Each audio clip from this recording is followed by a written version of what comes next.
As I've said many, many times on here, it's like, to do your job, you just have to be built a little differently. Like, a lot of people don't seem to understand, like, the job's not for everybody. Like, even without, like, your, physical characteristics. Yep.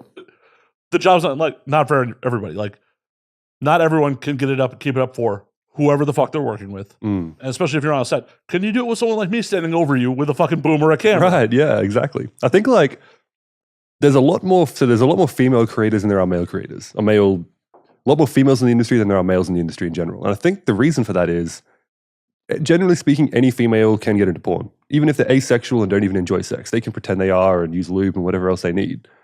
Men can't fake.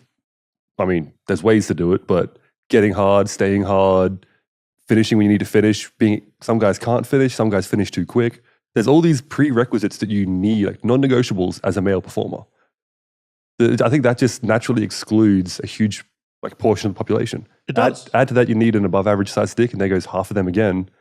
And you're left with a pretty small pool of male talent. Even if you have an average dick, you still got to be able to do the rest of that. Yeah, right. Get it up, keep it up, finish when you want to, finish when you need to. Right. Because it's not always up to you either. I've definitely seen people fail on a blue pill. Like, it happens. Yeah, right. I'm fortunate with content creation that I can pick and choose my shoots. Like, every shoot I've ever done, I've organized myself. Like, I'm my own booking agent.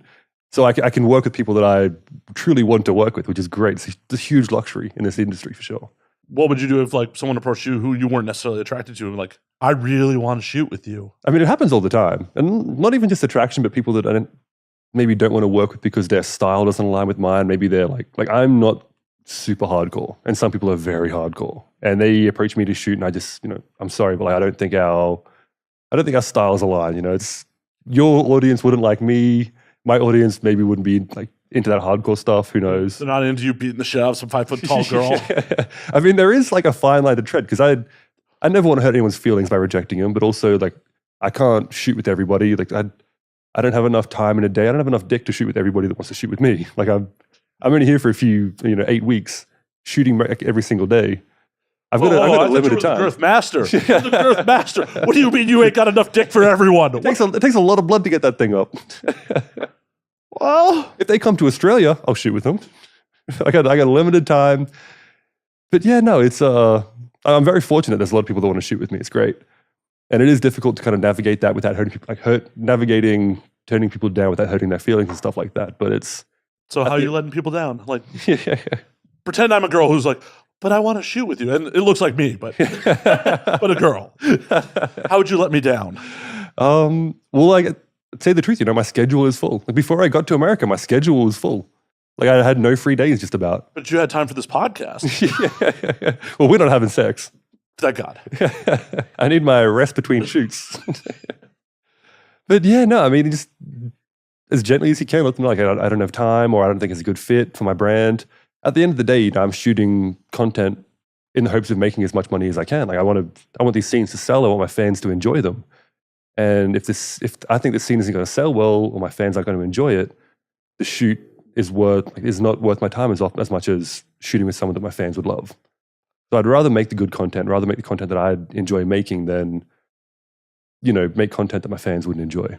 Speaking of the fans' enjoyment, do you get good feedback from your fans? Are they vocal about what they like, what they don't like? Yeah, and I seek it out. Just I try not to be as annoying as the companies that send you surveys. Please rate the experience, but I'm always looking for fan feedback. It's how fast did you pop to this scene? The best feedback is I only made it 2 minutes. I'm yes. But yeah, no, I'm always looking for feedback. You can send out mass DMs on Onlyfans. I'll send out mass DMs, what did you think of that last scene? What was your favorite part?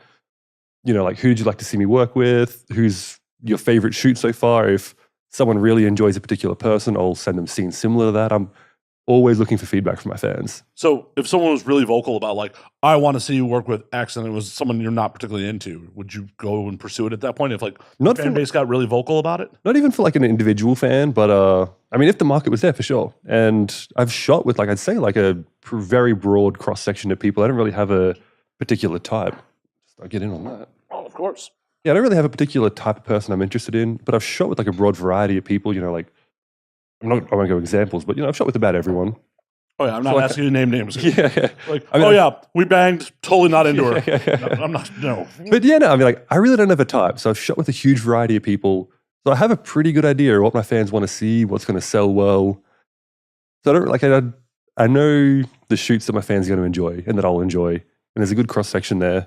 Like I said, I haven't really got a type, so I'm pretty open to shooting with most people. So yeah, no, it's great. And because I don't have a type, I shoot with such a variety of people. It's great. Oh, that's awesome. And that's awesome that your audience is actually giving you feedback. Because, like, I know doing podcasts and shit like that, it's like pulling teeth to get fucking podcast fans to respond to shit. Unless it's mean comments on TikTok. Yeah. They love that. Oh, no. 100% though.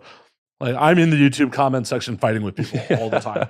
Because I do it for the engagement and I don't value their opinion. It's just, those people are not actually my viewers. They're just people that came across it because of the algorithm and they want to fight. You know what helps me tremendously with online hate? Like, I never got hate at all until TikTok. But whenever someone comments something mean on a TikTok video, I picture that person. It's like 5 p.m. on a Friday and they're on the train home from work to this life they despise and they're just writing mean comments. And that's their little outlet in life. And that's fine. Have your outlet. And that doesn't bother me at all. I just picture them like frustrated with their life and that's why they take it out online. Oh yeah. It's anonymous online hate. Like anyone that has anything better to do isn't going to comment mean things on TikTok. You know what I mean? No. I don't have to value their opinion. It's not worth anything. Exactly. It's like, this is the most important thing that they have going on. Yeah, writing anonymous hate comments on TikTok. Troll, like racist troll accounts. Like, it's crazy. People really spend their time doing that. And when you think about the individual sitting behind the keyboard typing that, it just like dissolves any credibility they have. Like, how could I take that seriously? Exactly. And on top of it, I think in a lot of cases, they aren't even sincere comments. They're just doing it for the attention. Yeah, exactly. Like, they don't even really feel this way. Yeah. But they know that if they do these provocative things, they're going to get a reaction, and that's their little validation in life. Like, do your thing. Like, I ignore 99% of it, unless I can think of like a funny retort. Then I might make a response video, which is kind of fun. But otherwise, yeah, I'll let them do that thing. Just ignore it. Don't feed the trolls, they say. Oh, I feed them all the time. But I'm also like, I don't value their opinions, so I just say funny shit to them. I'm just like, this just drives YouTube engagement. YouTube algorithm specifically wants to see engagement on the comment section. Really? To drive numbers. So I will 100% get into fights with people and then end it with, thank you for the engagement. And then generally shuts them up. They're like, oh, he just fucking used me. I responded to one the other day. They were like, so I was in that cut YouTube video and the lady that I mentioned was African-American. And there was this guy just going through making racist comments. Like, me and her had a great chat. Like, we were bantering. We were flirting for like a few minutes up there. Like, I asked her what bar she goes to. Like, she got my number. And this racist person was going through the comments. And I didn't respond to him, but I saw them just, almost every comment that mentioned her, they were adding to it. And I replied to one of their comments and said, does being a racist online troll make you feel validated in life? Serious question. And they didn't reply, and they stopped commenting on the video altogether. So I count that as a win. Oh, that 100% is a win. Like, it's like, oh, you made me self-examine my life. Oh. I have to get introspective, and like, it's not fun for me anymore. You didn't flame me back. Yeah. Right? You didn't just have an emotional outburst to my head. Nope. Yeah, but it's ridiculous. Like, I just realized there's a person behind a keyboard typing those things for a reaction. Yeah, and if you don't give them any power, they have none. Yeah, it's unreal. Just the whole ecosystem of online hate accounts and comments is just craziness. They're out there. They are, and the internet's just a wild place because it's just like we've put these systems in place to just give people the ability to do this. Yeah, like go back 20 years ago to traditional media. You couldn't fucking just fuck you, Martin Scorsese. He's never going to see that, right?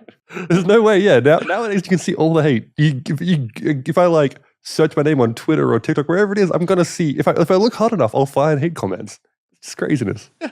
I don't need to see that. And it's one of those things where, like, when I first got on Twitter, it was like, that's what I loved about Twitter. It's like, oh, hey, I have the ability to interact with people that I would never have the ability to interact with. And now it's just like, oh, the other side of that sword is just the double edge. Yeah. I mean, I will say like 99.9% of it is great. Like, it's fans showing love, support, feedback, stuff like that. It's awesome.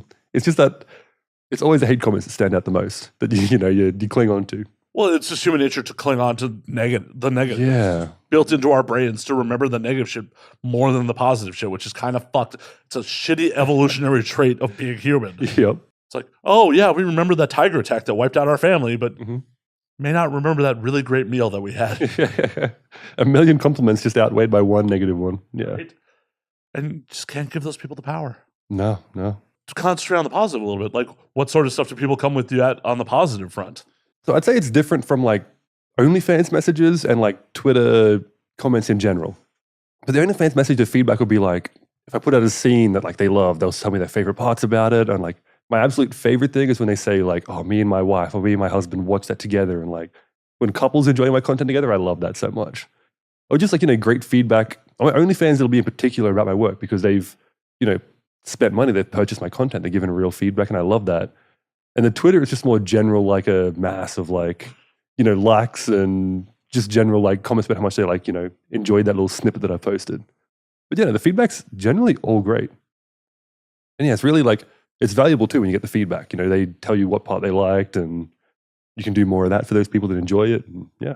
As long as it's actually constructive. Like, yeah. I know for myself, it's just like when I do get negative shit or even positive shit where it's just like, that was awesome. Like, can you elaborate a little bit, please? But it's especially good when you're being authentic with something that you're doing and then you get good feedback on that authentic thing. It's kind of like it's what do you call it? Like positive reinforcement to keep doing that same thing you're doing. Wait, we're supposed to be authentic here? Fuck. Well, see, it's strange to me because like for better or worse, I feel like people learn about sex from watching porn. And you can debate if that's a good thing or a bad thing, but the fact it's a bad is, thing. It's a bad thing. Right, yeah. But the fact is that it happens, right? Like there's people learning about sex are watching porn and they take that as lessons in gospel, and it's bad. It's really bad. It's like porn sex isn't always real sex. It's definitely not real sex. It's like learning about guns from action movies.